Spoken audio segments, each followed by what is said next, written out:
খালি লজ্জায় ফেলে তাকে। সেদিন রাতে এক অভূতপূর্ণ ঘটনা ঘটল।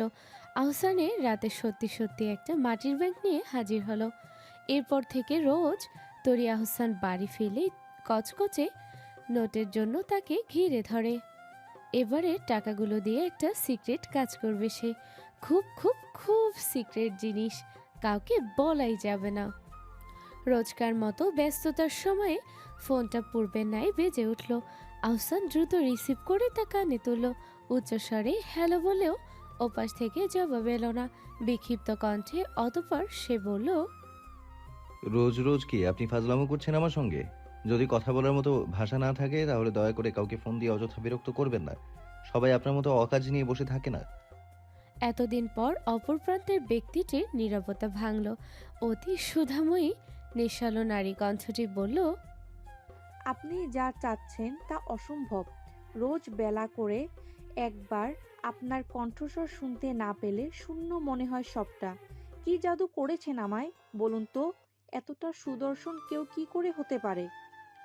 আহসান কড়কড়ে গলায় বলল, দেখুন, আপনার কোথাও ভুল হচ্ছে। আপনি রং নম্বরে কল করেছেন। আপনি যাকে ভাবছেন আমি সে নই।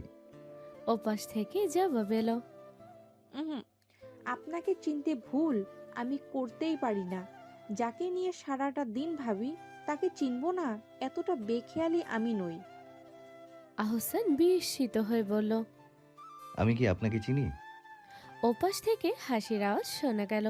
মিনিট খানেক নিস্তব্ধতা পালনের পর বলল, না, চেনেন না, কিন্তু আমি বেশ ভালো করেই চিনি এবং জানি আপনাকে। চিনি বলে আপনাকে এতটা অনুভব করতে পারি। বলুন না, কি এমন কমতি আছে আমার ভেতরে? এতটা দূরে কেন ঠেলে দিচ্ছেন? আপনাকে ভালোবাসাটা বুঝি আমার অপরাধ? আহসান আর কিছু শুনল না। দ্রুত কলটা কেটে গেল। কোথাকার কোন পাগল, যা তা অবস্থা, ছি। দুপুরে বাড়ি ফেরার পথে নিত্যদিনের মতো তরিকে নিয়েই বাড়ি ফিরল সে। তরি কলেজের পোশাক বদলে শাড়ি পরে গুনগুন করে গান গাইতে গাইতে আহসানের ঘরে এলো। বিছানার ওপরে ক্রিং ক্রিং করে আহসানের ফোনটা বেজেই চলেছে। এদিকে আহসান ঘরে নেই। তরি জরুরি ফোন ভেবে কলটা রিসিভ করে কানে তুলতে একটি মেয়েলি কণ্ঠ শুনতে পেল। খুব অভিমানের সুরে বলছে, আমার কলটা তখন কেন কেটে দিলেন আহসান? কতটা কষ্ট পেয়েছি জানেন? জানি অনেক ব্যস্ত মানুষ আপনি, তাই বলে এতটা অবহেলা। কতটা ভালোবাসি তা জানেন না? তরি স্তব্ধ হয়ে বসে পড়ল। এসব কি শুনেছে সে? ফোনটা নিমিষেই হাত থেকে পড়ে গেল। কি করে এটা করলো তার সঙ্গে আহসান? এই মেয়েটা কি আহসানের বউ? লুকিয়ে লুকিয়ে বিয়ে করেনি তো আহসান? হৃদয়ের দুবারই পরে ময়না খালাম্মাদের বাড়ি। অনেক সুখের সংসার থাকা সত্ত্বেও ময়না খালাম্মার স্বামী শহরের আরেকটা মেয়েকে বিয়ে করেছে। এখন ময়না খালাম্মা তার বাবার বাড়ি থাকে। তার স্বামী কখনো খোঁজও নেয় না। আহসানও কি শহরের কোনো সুন্দরী মেয়েকে বিয়ে করেছে? ক্রোধে উন্মাদনায় তরির চোখে জল এলো। আহসান হাত মুখ ধুয়ে সবেমাত্র ঘরে ঢুকতেই তরিকে দেখে মিষ্টি হেসে বলল। দুপুরে খাওয়া হয়েছে তুলতুল? তরি কোনো জবাব দিল না। কাট কাট কণ্ঠে বলল, মেয়েটাকে? আহসান পিছু ফিরে বলল। কোন মেয়ে? তরি কাঁদো কাঁদো হয়ে বলল, ওই যে, যেই মেয়েটাকে আপনি বিয়ে করেছেন, শহরে থাকা সুন্দরী মেয়ে। কবে বিয়ে করেছেন তাকে? সে কি অনেক সুন্দরী? আহসান নিজ হাতের সবুজ গামছাটা ছুঁড়ে ফেলে কৌতুকর ছলে বলল। আমার একটাই বউ, তার নাম তুলতুলি বেগম। তরি নরম নমনীয়তার খোলস ছেড়ে বাইরে এলো। রণমূর্তির ন্যায় ছুটে গিয়ে বলল, মিথ্যে বলবেন না একদম। একটা মেয়েকে বিয়ে করেছেন আপনি, রোজ আপনার খোঁজ খবর নিত সে ফোন দিয়ে আপনাকে। আমি জানি না ভেবেছেন? আপনি খুব বাজে একটা লোক, খুব খুব খুব বাজে আপনি। আহসান মুহূর্তেই সবকিছু অনুধাবন করতে পেরে তরিকে সবকিছু খুলে বলতে চাইল। তবে ধরনী আজ তার সমর্থনে ছিল না যেন। উচ্চ স্বরে ফোনটা বেজে উঠতেই আহসান তা ধরল। অর্ক ফোন করেছে। আহসান হ্যালো বলতেই অর্ক বলল, বন্ধু, সৌম্যর বাবা ইমতিয়াজ আঙ্কেল ব্রেন স্ট্রোকে মৃত্যুবরণ করেছেন। তুই জলদি আয়। আহসান দিশেহারা হয়ে ত্রস্ত পায়ে দৌড়ে বাইক নিয়ে বের হয়ে গেল। সমীর বাবাকে এলাকার সবাই চেনে। ভদ্রলোক প্রকৃতির মানুষ তিনি। এত ভালো মানুষটা কি করে যে তাড়াহুড়োয় তরিকে সবটা খুলে বলতে বেমালুম ভুলে গেছে সে। বিপদের সময় তার মাথা ঠিকঠাক থাকে না। তরি বিছানায় শুয়ে শুয়ে বালিশে মুখ ডুবিয়ে কাঁদল। ময়না খালাম্মার স্বামী যখন আরেকটি বিয়ে করেছিল, পুরো এলাকাতে জানাজানি হওয়ার পর মুরব্বীরা ময়না খালাম্মার স্বামীকে কিচ্ছু বলেনি। উল্টো ময়না খালাম্মাকে জেরা করে বলেছিল,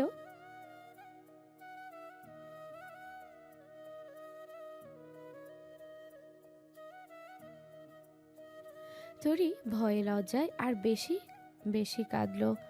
আহসানকে তো সে বেঁধে রেখেছিল তরির আঁচলের সঙ্গে গিট্টু দিয়ে। আহসান কেন করলো এমনটা তার সঙ্গে? তাকে ছেড়ে আরেকটা মেয়েকে কেন বেছে নিল? আহসানের সঙ্গে যখন তার বিয়ের কথা হলো তখন তরি তাতে মোটেও মত ছিল না। কিন্তু বিয়ের পর আহসানের ভেতরের অভ্যন্তরীণ সত্তা তরিকে তোলপাড় করে দিয়েছিল। হ্যাঁ, ভালোবেসে ফেলেছে সে আহসানকে, খুব করে ভালোবেসেছে। আহসান সেই ভালোবাসার মূল্য দিক বা না দিক তাতে তরির কিছু যায় আসে না। আহসানকে সারা জীবনের জন্য মন দিয়ে বসেছে সে। তার পক্ষে আহসানের মতো দু নৌকায় পা দিয়ে চলা অসম্ভব। অন্তর্দহনের কোন্দলে তরি খেই হারিয়ে ফেলল, হাউমাউ করে কেঁদে ফেলল। রুমির শব্দ পেয়ে তরির কাছে ছুটে এসে বসল। তরির দিকে তাকিয়ে আদুরে গলায় বলল, কি হয়েছে ভাবি? তরি সবকিছু ধামাচাপা দিয়ে বলল, তেমন কিছু না, হঠাৎ বাবার কথা মনে পড়লো। রুমি গিয়ে শোভার কাছে সবটা খুলে বলল। শোভা মাজদাকে ফোন করে তরির বিষয়ে বলতেই মাজদাক বাড়িতে এসে তরিকে তৈরি হতে বললেন। তরি না যেতে চাইলেও আহসানের প্রতি তীব্র অভিমানে মাজদাকের সঙ্গে চলে গেল। মাজদাক তরিকে বাড়ি পৌঁছে দিয়ে সোমের বাবার জানাজায় গেল। এদিকে তরির আকস্মাৎ আগমনে মনোয়ারা আর গুনগুন উভয়েই স্তম্ভিত। গুনগুন ইতিমধ্যেই খুশিতে লাফালাফি শুরু করে দিয়েছে। অনেক দিন পর তার আপা এসেছে। মনোয়ারা যদিও তরির এমন সহসায় আগমনকে কিছুটা সন্দেহের দৃষ্টিতে দেখলেন। তরিকে কৌতূহলের বশে জিজ্ঞেস করতেই তরি বলল, বিয়ের পর বেড়াতে এলেও দোষ? মনোয়ারা আর কথা বাড়ালেন না, তরিকে তার হালতে ছেড়ে দিলেন। বিয়ের পর স্বামী এবং স্ত্রীর মধ্যে অনেক কিছুই ঘটে। মাঝে মধ্যে ঝগড়া, অভিমান সম্পর্কের গুরুত্ব অনুভব করায়, একে অপরকে নিয়ে ভাবতে শেখায়, ভালোবাসা ও সম্পর্কের মর্ম বোঝায়। গুনগুন তরির পিছুই ছাড়ছে না। তরি যখন যেদিকে যাচ্ছে গুনগুন সেদিকেই যাচ্ছে। তরির আঁচল টেনে গুনগুন বলল, বুবু, তুমি কি একেবারের জন্য চলে এসেছো? এই পচা লোকটা আর নিয়ে যাবে না তো তোমাকে? লোকটা এত পচা কেন বুবু? তার কি বুবু নেই? শুধু আমার বুবুকে নিয়ে টানাটানি করে কেন? তরি গুনগুনের প্রশ্নের উত্তর দিল না। আহসান লোকটা আসলেই পচা, না হয় তরিকে ফেলে আরেকটা মেয়েকে বিয়ে করতে পারত। আহসানের বাড়ি ফিরতে বেশ রাত হলো। আনুমানিক 12টার বেশি বাজছে তা নিশ্চিত। জানাজা শেষ হয়েছে এসার পরে। জানাজা দিয়ে লাশকে অনেক আগেই দাফন করা হতো, কিন্তু সমুদের শহরের আত্মীয়দের অপেক্ষায় জানাজা পড়তে বিঘ্ন ঘটেছে। সোমরা দুই ভাই, সৌম বড় আর ছোট জনের নাম সৌভিক। সোমের মা 2 বছর আগে ইন্তেকাল করেছে। এতদিন বাবাই ছিল দু ভাইয়ের বটগাছ, বেঁচে থাকার একমাত্র খুঁটি। বাবার আকস্মিক মৃত্যুতে দুজনেই দিক বেদিক ভুলে দিশেহারা হয়ে গেছে। দুজনকে সামলাতে গিয়ে তাকে সহ অর্ক আর রঙ্গনকে বেশ বেগ পেতে হয়েছে। তবে এই দুঃখ কি ঘোচাবার মতো? পিতা ও মাতা সন্তানদের জন্য সম্পদ সমতুল্য, সেই বিয়োগ কি মেনে নেওয়ার মতো? আহসান আজ প্রকৃতপক্ষে ভাষা হারিয়ে ফেলেছে। সোমের অবস্থা মুখে প্রকাশ করাবার মতো নয়। কি বলে সান্ত্বনা দেবে সে বুঝেই আসেনি। আহসান ক্লান্ত আজ, শারীরিক ও মানসিক উভয়ভাবেই সে বিপর্যয়গ্রস্ত। ঘরে ঢুকতেই তরিকে খুঁজে পেল না সে। তরিকে তখন কিছু বুঝিয়ে বলার মতো অবস্থায় ছিল না সে। তরিকে সবটা বুঝিয়ে বলা দরকার। সম্পর্কে ভুল বোঝাবুঝি, মিসআন্ডারস্ট্যান্ডিং বড্ড খারাপ জিনিস, সম্পর্ককে এক নিমিষেই ধ্বংস করে দেয়। আহসান রুমিকে ডাক দিয়ে তরির কথা জিজ্ঞেস করতেই রুমি বলল, ভাইয়া, ভাবি তো বাবার বাড়ি গেছে।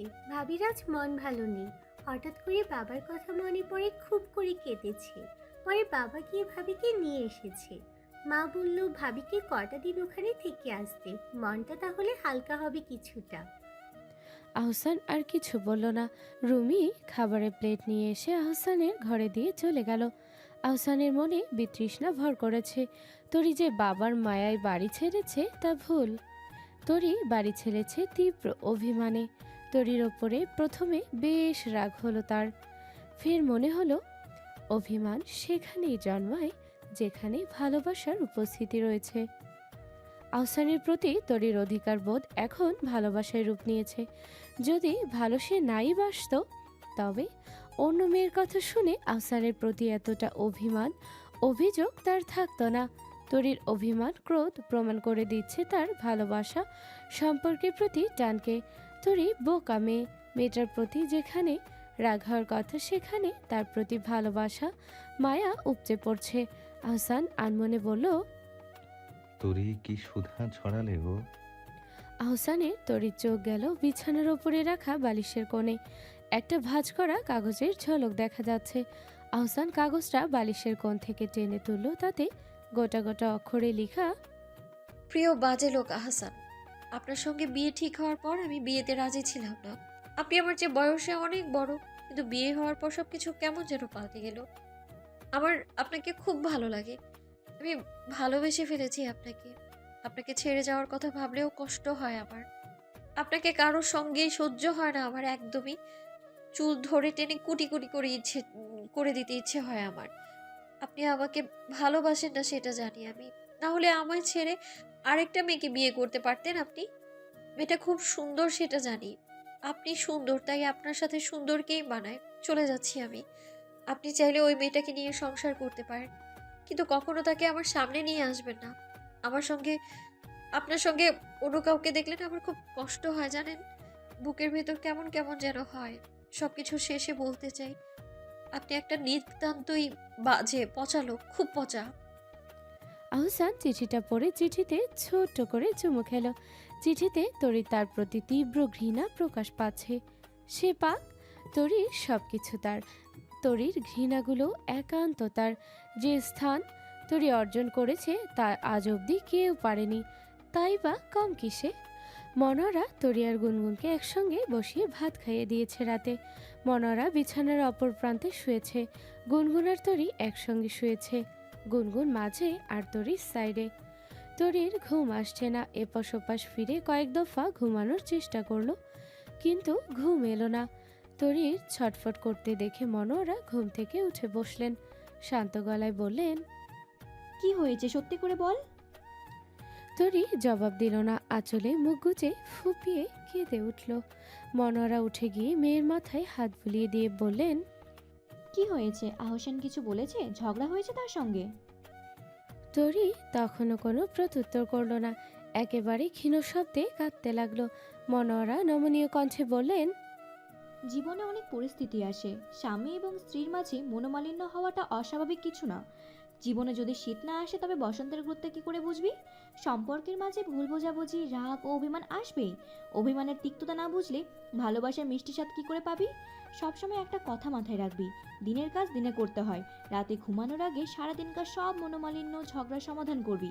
তাতে চিৎকার চেঁচামেচি যাই হোক না কেন, অভিমান ঝগড়া করে ঝেড়ে ফেলবি। অভিমান পুষে রাখলে সম্পর্কে ফাটল ধরে। তরি বিছানা ছেড়ে উঠে দাঁড়ালো। মনোয়ারার ফোনটা দিয়ে আহসানকে কল দিল। সারাদিনের বিশৃঙ্খলতার মাঝে আহসানের মনে শান্তি নেই। ঘুমের ওষুধ খেয়ে নিদ্রাগ্রস্ত সে। তবুও ঘুমের ঘরেই ফোনটা তুলল সে। নিদো নিদো কণ্ঠে বলল, হ্যালো, কে? তরি অভিমানের সুরে বলল, কেউ না, আমি আপনার। আহসানের সম্ভিত ফিরতেই সে পিলে চমকে উঠল। ঘড়িটার দিকে এক পলক তাকালো সে। রাত 3টা বাজছে। তরি এখন তাকে কল দিয়েছে? আহসান কণ্ঠে জড়তা জড়িয়ে বলল, ঘুমাতে যাওনি এখন? তরি জবাবে বলল, সবাই আপনার মতো অশান্তি করে পড়ে পড়ে পড়ে ঘুমায় না। আহসান দীর্ঘ শ্বাস ফেলে বলল, বাড়ি ছেড়ে কে গিয়েছিল চলে? আমি? তরি প্রতিবাদী স্বরে বলল। আপনি নিতে এসেছিলেন আমায়?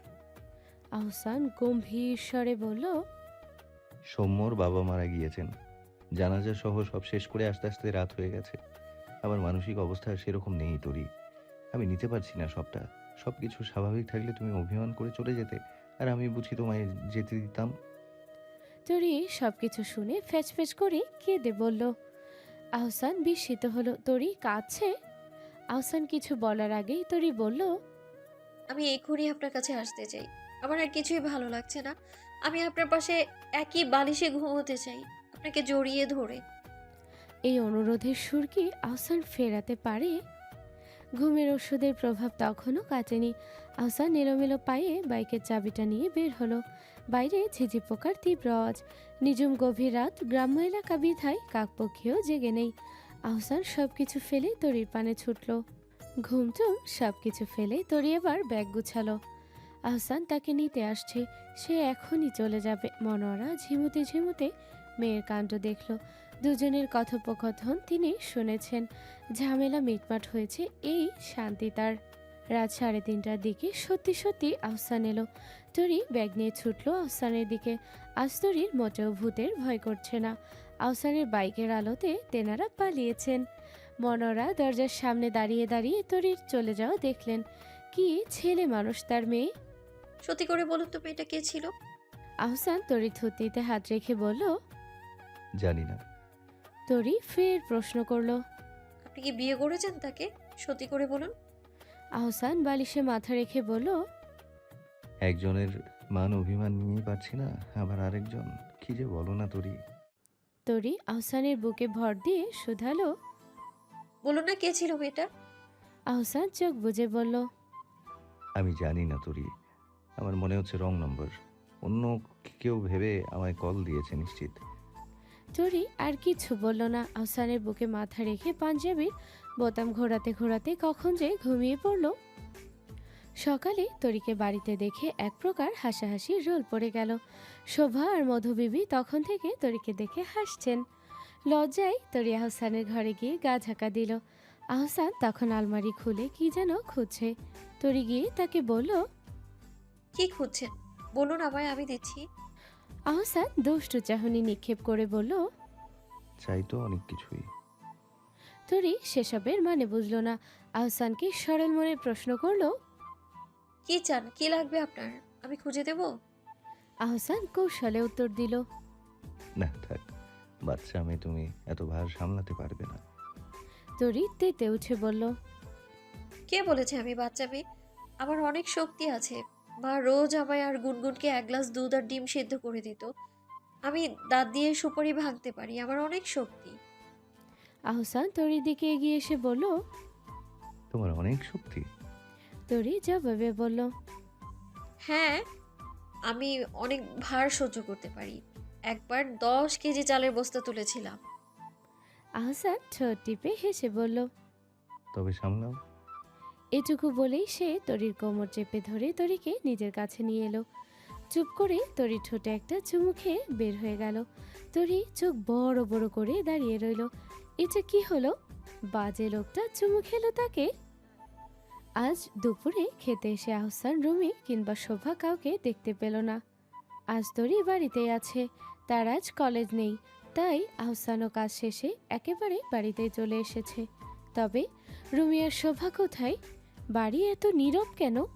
আহসান কয়েকবার রুমি রুমি বলে ডাকলো, কিন্তু কোনো জবাব এলো না। অতপর আহসান মধুবিবির ঘরে গিয়ে তাকে বলল। মা কোথায় বুবু? মধুবিবি পানের ডাব্বা রেখে আহসানকে বললেন। আর বইলো না ভাই, তোমার নানি নাকি অসুস্থ হয়ে গেছে। তোমার মা সেই কথা শুননা রুমিরে নিয়া সেইখানে গেছে। তোমার বাপ একটু আগে গাড়িতে উঠাইয়া দিল। তোমার বউরেও নিতে চাইছিল, আমি একলা দেখা রাইখা গেছে। আহসান চিন্তিত হয়ে হেঁটে ঘরে চলে এলো। শোভাকে একবার ফোন করে নানু আপুর খবর নিল। ডায়াবেটিক্স আছে বিধায় হুটহাট অসুস্থ হয়ে পড়েন। বার্ধক্যজনিত কারণে বোধশক্তিও কমে গিয়েছে। হুটহাট মানুষ দেখলে চিনতে পারেন না। আজ আহসান দুপুরের পর আর কাজে গেল না। কাল ঢাকায় চাকরির পরীক্ষা দিতে যাবে সে। দুপুরের খাবার খেয়েই বইপত্র গুছিয়ে টেবিলে বসল সে। নবম দশম শ্রেণীর গণিত বইটা খুবই উপকারী। বইটা থেকে অনেক ম্যাথ কমন পড়ে পরীক্ষায়। আকস্মিক দমকা হওয়ায় বইয়ের পৃষ্ঠাগুলো উলটপালট হয়ে গেল। আহসান জানালার দিকে একবার উকি দিল। বাইরে ঝড় হচ্ছে, সঙ্গে ঝিরিঝিরি বৃষ্টি। বিদ্যুৎ ক্ষণে ক্ষণে চমকে উঠছে। দমকা বাতাসের হাতছানি আহসানের মন্দ লাগছে না। অলসতার ভিড়ে উঠে গিয়ে জানালাটা আর বন্ধ করলো না সে, কিন্তু বইয়ের পৃষ্ঠাগুলো বাতাসে বারবার এলোমেলো হয়ে যাচ্ছে। বৃষ্টির ছেটাফোঁটা খাতা এসে পড়ে খাতা ভিজে যাচ্ছে। আহসান আলসেমি পরিত্যাগ করে জানালার কাছে গেল। এই জানালা বাতাসের খেলা তার মনোযোগ নষ্ট করলো। হাত বাড়িয়ে জানালাটা বন্ধ করার সময় উঠোনে তরিকে দেখল সে। তরি এই ঝড়ের মাঝে উঠোনে কি করছে? আহসান মৃদুস্বরে তরিকে কয়েকবার ডাকলো। তরির কান অব্দি তা পৌঁছালোই না। আকাশের দিকে তাকিয়ে ভীত সন্ত্রস্ত হয়ে দৌড়ে উঠোনে গেল আহসান। বারবার বিদ্যুৎ চমকাচ্ছে। বোকা মেয়েটার কোনো জ্ঞান বুদ্ধি নেই। আহসান ফের ডাকলো তরিকে। তরি ডাক শুনে পিছু ফিরে তাকালো। এ কি অবস্থা তরির? তরির দুগালে সহ শাড়ির আঁচলে ছোট ছোট কাঁচা আম। এই ঝড়ের মাঝে আম কুড়ানোর শখ হয়েছে তার। আহসান ছুটে গিয়ে তরির হাত ধরে তাকে ঘরে টেনে আনতে চাইল। তরি মাথা দুলিয়ে না বোঝালো। সে আরও আম কুড়াতে ইচ্ছুক। আহসান কেন ঘরে নিয়ে যাচ্ছে তাকে? আগে যখন ঝড় হতো সে আর গুনগুন মিলে আম কুড়াতে যেত। আশেপাশের বাড়ির ছোট ছোট ছেলেপেলেরাও আসতো। আম কুড়ানো শেষে সবাই সমান ভাগে ভাগ করে নিত। তরির নাবোধক ইশারা শুনে আহসান বলল, অনেক হয়েছে তরি, অনেক আম কুড়িয়েছো। আর না, কিভাবে বিদ্যুৎ চমকে বাজ পড়ছে দেখছো না? এই সময়ের বৃষ্টি ভালো নয়। কাল বৈশাখী ঝড়ের বৃষ্টিতে ভিজলে জ্বর আসে। সামনে পরীক্ষা, এখন মোটেও জ্বর টর বাঁধানো যাবে না। আহসান এক প্রকার জোর করে ঠেলে ঠুলে ঘরে নিয়ে এলো তরিকে। পড়ার ঘরের বইগুলোকে ভাঁজ করে রেখে এসেছে সে। তরি মুখ ফুলিয়ে বিছানার উপরে বসে আছে। শরীর বৃষ্টির পানিতে ভেজা।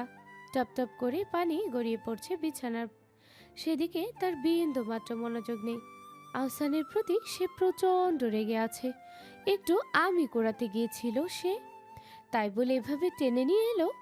আহসান গামছা দিয়ে মাথা মুছতে মুছতে তরির দিকে তাকালো। তরিকে খুঁজে আনতে গিয়ে সেও ভিজে গিয়েছে। আহসান গামছা দিয়ে তরির দিকে এগিয়ে গেল। তরির মাথাটা মুছে দিতে চাইলো। তরি মাথাটা সরিয়ে দিয়ে সরে বসলো। আহসানের সঙ্গে কথা নেই তার। বাজে লোক একটা। ঠান্ডা বসে যাবে তরি, শাড়িটা পাল্টে নাও। তরি কিছু না শোনার ভান করে বসে রইল। তার অনেক রাগ হয়েছে। কিছুতেই আজ সে আহসানের সঙ্গে কথা বলবেই না। আহসান হাঁটু গেড়ে বসে তরির হাত দুটো ধরে বলল, ঝড় বাদলা শেষ হোক, আমি নিজে গাছে উঠে তোমায় এত এত আম পেড়ে দেবো। তুমি আচার করে খেও, কেমন? তরি বিষয়টা নিয়ে ভেবে দেখল। কথাটা মন্দ বলেনি আহসান। আহসান যা বলে পরে হলেও সেটাই করে। আহসান সত্যি তাকে আম পেড়ে দেবে, সেটা বেশ করেই জানে তরি। তরি উঠে দাঁড়িয়ে আলমারি থেকে শাড়ি বের করলো। আহসান গামছা হাতে দাঁড়িয়ে রইল। তার পাঞ্জাবিটাও ভিজে গিয়েছে। তরি চলে গিয়েছে ভেবে আহসান পাঞ্জাবিটা খুলে ফেলল। তরি পিছু ফিরে শাড়ি নিয়ে বেরোবার পথে আহসানের রূপ জৌলুসের তাড়নায় থমকে পড়ল। যৌবনের ছাপে মাখা শক্তপোক্ত পেটানো শরীর তার। পানির ছিটে ফোটায় ভেজা শরীরটা জলজল করছে মুক্তোর মতো। তরি চোখ ফিরিয়ে ঢোক গেল। বড্ড হাসপাস লাগছে তার। আহসান আলমারির দিকে এগোতে গিয়ে তরি দৃষ্টিতে বাধা পড়ল। ভেজা শরীরে শাড়িটা দেহের সঙ্গে লেপ্টে রয়েছে। অক্ষি কোটর দিয়ে পরিমাপ করা যাচ্ছে দেহের প্রতিটা ভাঁজ।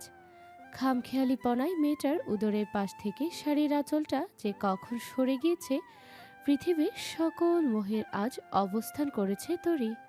তরির এই রূপের কাছে সকল সৌন্দর্য যেন ফিকে পড়ে যাচ্ছে। তরি সেই ফুটন্ত ফুল যা হোসেন ছুঁয়ে দিতে চায়। তবে তরি যদি সেই ছোঁয়া সহ্য করতে না পারে, নীরবতায় যদি নেতিয়ে পড়ে। সময় যখন গড়ালো, নীরবতা নিরবিচ্ছিন্নতা ততই প্রগাঢ় হলো। দুজন যেন গোপন অভিলাষে একে অপরের নিকট বাধা পড়ল। চোখে চোখে সন্ধি হলো তাদের। কখন যে একে অপরকে কাছে পাওয়ার বাহানায় কুপকাত হলো। এরপর আর কি, দুপক্ষ ভাব ভালোবাসায় বিছানাগামী হলো। তারপরের অংশটুকু মনে পড়লেও তরি লজ্জা পায়। সেদিন আহসান তাকে যেভাবে ছুঁয়েছিল, আজ অবধি তরিকে সেভাবে কেউ ছোঁয়ার সাহস করেনি। অধিকারী ছিল না তাদের। যে স্থান আহসানের ছিল তা কেউ কি করে রপ্ত করত? তরির পুরো অঙ্গ জুড়ে সেদিন বাজে লোকটা বিরাজ করছিল। প্রতিটা ভাজে ভাজে খাজে খাজে ঠোঁট ছুঁয়েছিল। তরির তুলতুলে শরীরটা পিষ্ট হয়েছিল সেদিন বলিষ্ঠ বুকের নিচে। ছি, কি লজ্জার কথা!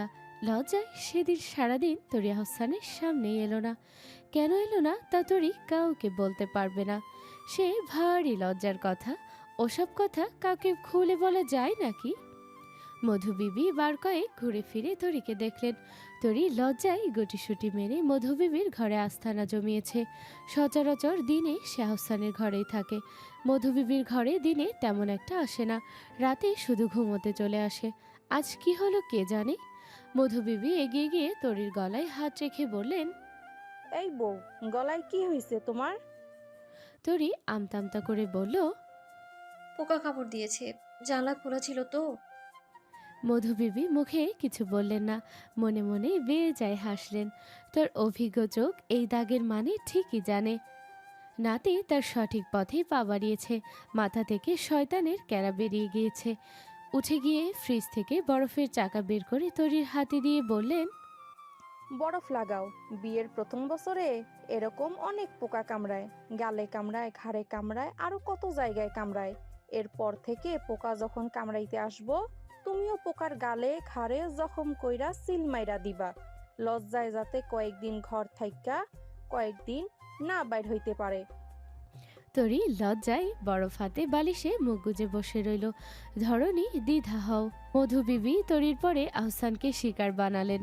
দুপুরের অনাকাঙ্ক্ষিত সুন্দর ঘটনার পর আহসান গোসল সেরে সবেমাত্র রান্নাঘরে ছিল। একটু গরম পানির প্রয়োজন তার। দিনে দুবার গোসল করে, গলা কান ঠান্ডায় টিরটির করছে। মধুবিবি আহসানের পিছু গিয়ে দাঁড়ালেন। চিপ্পনি কেটে বললেন, তোমার গালে ঘাড়ে এত জখম কিসের ভাই? আহসান পাঞ্জাবির কলার দিয়ে ক্ষতটা ঢাকার চেষ্টা করে বলল, কোথায় জখম? বিষ পিঁপড়া কামড় দিয়েছে? দুপুরে শুয়েছিলাম না, ঝড়ে কোথা থেকে উড়ে পোকার ঝাঁক বিছানায় উঠে গেল। মধুবিবি হাসি চাপা রেখে বললেন, হ্যাঁ তাই তো, পোকা পুরো বাড়ির মানুষ রাইখা তোমারে আর তোমার বউরে খালি কামড় দেয়।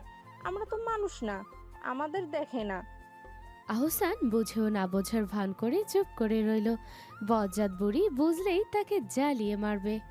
সারাদিন আহসানের থেকে লুকিয়ে চুরিয়ে থাকলেও রাতে তাকে আহসানের নিকট ধরা দিতেই হলো। রুমিয়ার শোভা আজও বাড়িটাই রয়ে গেছে। মধুবিবি ছেলে আর নাতিকে রেঁধে খাইয়েছেন রাতে। তরির তাই সামনে পড়তে হয়নি কারোর। কিন্তু বিপত্তিটা ঘটল রাতে। রোজকার মতো তরি মধুবিবির সঙ্গে শোয়ার প্রস্তুতি নিচ্ছিল। মধুবিবির আজ কি হলো কে জানে। তরির বালিশ হাতে আহসানের ঘরে যাওয়ার জন্য আদেশ দিলেন। তরি পরিস্থিতি সামাল দেওয়ার বেশ চেষ্টা করলো, কিন্তু পারল না। মধুবিবি মজার ছলে বললেন, এত রং তামাশা করিও না, নাগরের সঙ্গে যা হওয়ার হয়ে গেছে। এত শরম কিসের তোমার? তোমার উপরে তার অধিকার সবচেয়ে বেশি। এখন থাইকা আমার কাছে শুইয়া তোমার কাজ নেই। যার জায়গা যেখানে, তার সেখানে থাকাই ভালো। তরি বালিশ হাতে আহসানের ঘরের দরজার সামনে গিয়ে দাঁড়িয়ে রইল। কিভাবে সামনে যাবে সে? দ্বিধা নিয়েই এক দৌড়ে ঘরে ঢুকে বালিশে মুখ গুজে বসে পড়ল সে। আহসান হতবিহ্বল। সারাদিন মেয়েটা পালিয়ে বেরিয়েছে, এখন আসার সময় হলো তার। আহসান দৌড়ে তরির পাশে গিয়ে বসলো। পিঠে আর পেটে সুরসুরি কাটল তরির। তরি খিল খিল করে হেসে ফেলল। আহসান কোলে তুলল তাকে, যেমনটা আজ দুপুরে তুলেছিল। তরি লাজুক লতার মতো আহসানের কোলে লেপ্টে রইল। এত লজ্জা কিসের তুলতুলে বউ? তরি আহসানের উন্মুক্ত বুকে আঁকিবুকি করছিল তখন। আহসানের প্রশ্নে সবকিছু জড়িয়ে গেল তার। লাজুকতার সুরে বলল, জানি না, আপনি খুব বাজে লোক। আহসান তৎক্ষণাৎ তরিকে বিছানায় ফেলে দিল। নিজে বিছানায় হেলান দিয়ে বলল, লজ্জা না কাটলে আবার লজ্জা ভাঙানোর ব্যবস্থা করি। আচ্ছা, কার যেন গলার নিচে একটা ডট আছে, আবার গলার একটু নিচে। আহসান কিছু বলার আগেই তরি তার মুখ চেপে ধরল। দাঁত কিরমির করতে করতে বলল, আমিও জানি। কার যেন কানের লতিতে তিল আছে, আবার ঘাড়েও আছে। বেশ করেছি, কামড়ে দিয়েছি, আরো দেব। আহসান ফের তরির ওপরে হামলা চালালো। তরি পূর্ব প্রস্তুতি নিয়েই বসেছিল। সে আজ আচ্ছা করে কামড়ে দেবে। বাজে লোক। তারপর দুজনের মাঝে আরেক দফা ভালোবাসাবাসি হলো।